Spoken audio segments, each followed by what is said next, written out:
ტერაქტების პარალელურად რუსეთი ოკუპირებული რეგიონებისთვის დიპლომატიური მხარდაჭერის მოპოვებას ცდილობს. ნაურუსა და ვენესუელას შემდეგ კიდევ ერთი სახელმწიფო ვანუატუ მოსკოვმა ოფიციალურად განაცხადა, რომ ქვეყანამ საქართველოს ოკუპირებული რეგიონები აღიარა, თუმცა გაეროში ვანუატუს ელჩი ამ ინფორმაციას არ ადასტურებს და აცხადებს, რომ ეს საკითხი დღის წესრიგში საერთოდ არ დგას. რა რეაქცია მოყვა ვაშინგტონში რუსეთის საგარეო უწყების განცხადებას ამის შესახებ დავით ნიკურაძე შეერთებული შტატებიდან. ვანუატუს ელჩი გაერთიანებული ერების ორგანიზაციაში დაუკავშირდა საქართველოს მისიის ხელმძღვანელს და უთხრა, რომ გააკეთებდა ახსნა განმარტებას გავრცელებულ ინფორმაციაზე, თითქოს ვანუატუმ აღიარა აფხაზეთის დამოუკიდებლობა. ჩვენ დაახლოებით 2 საათის წინ შევხვდით ნიუ-იორკში ვანუატუელ დიპლომატს და გავარკვიეთ, რომ ინფორმაცია, რომელსაც ზეიმით აღნიშნავდნენ რუსეთის ფედერაცია და საოკუპაციო რეჟიმის ეგრეთ წოდებული საგარეო საქმეთა სამინისტრო, უბრალოდ ტყუილი აღმოჩნდა. მე დავუკავშირდი ჩვენს მთავრობას, კონკრეტულად კი საგარეო უწყების ხელმძღვანელს, რომელიც თანამდებობით მეორე პირია ქვეყანაში. Კითხე აფხაზეთის შესახებ და მითხრა, რომ ვანუატუს არანაირი გადაწყვეტილება საქართველოს პროვინციის თაობაზე არ მიუღია.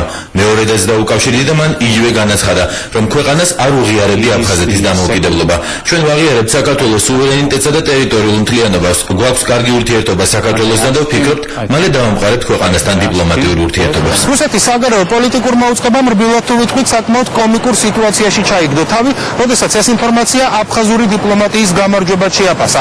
რუსეთის სახელმწიფო სათათბიროს დეპუტატები კი ვანუატუს მწვანე და ლამაზ სახელმწიფოს უწოდებდნენ იმ სპეციალისტების საპასუხოდ, რომლებიც თვლიდნენ, რომ ვანუატუს აღიარებას ჯობდა საერთოდ არავის ეღიარებინა აფხაზეთი.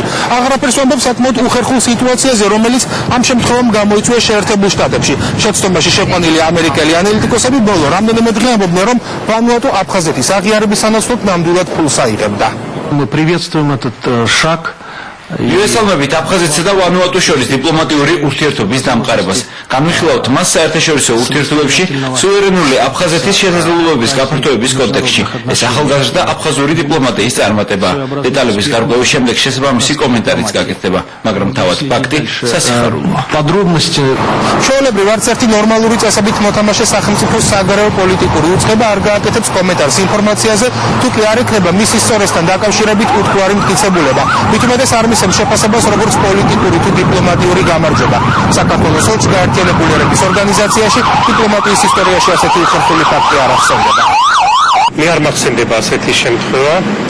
ამ კონკრეტულ შემთხვევაში კი შემიძლია გითხრათ, რომ პირველივე დღეს ვიცოდით, რომ ეს ფალსიფიკაცია იყო. ვანუატუს სახელმწიფოს ელჩი ჩვენი მეგობარია, გამოცდილი დიპლომატია, რამდენიმე წელია წარმოადგენს საკუთარ სახელმწიფოს აქ გაეროში. ჩვენი ამოცანა არის გაეროს წევრ ყველა სახელმწიფოსთან, დიდთან თუ პატარასთან, თანმიმდევრულად, მეთოდურად ურთიერთობების მშენებლობა, ორმხრივი ურთიერთობების და მრავალმხრივი ურთიერთობების. ვანუატუ სწორედ ერთ-ერთი მეგობრული სახელმწიფოა, ვისთანაც საქართველოს აშენებს ამ ურთიერთობებს. მე კიდევ ერთხელ ვიტყვი, რომ გავრცელებული ინფორმაცია ვანუატუს მიერ აფხაზეთის აღიარების შესახებ არის არასწორი და ელჩის განცხადება, რომელიც მოისმინეთ, არის პორტუგალიის ოფიციალური პოზიცია.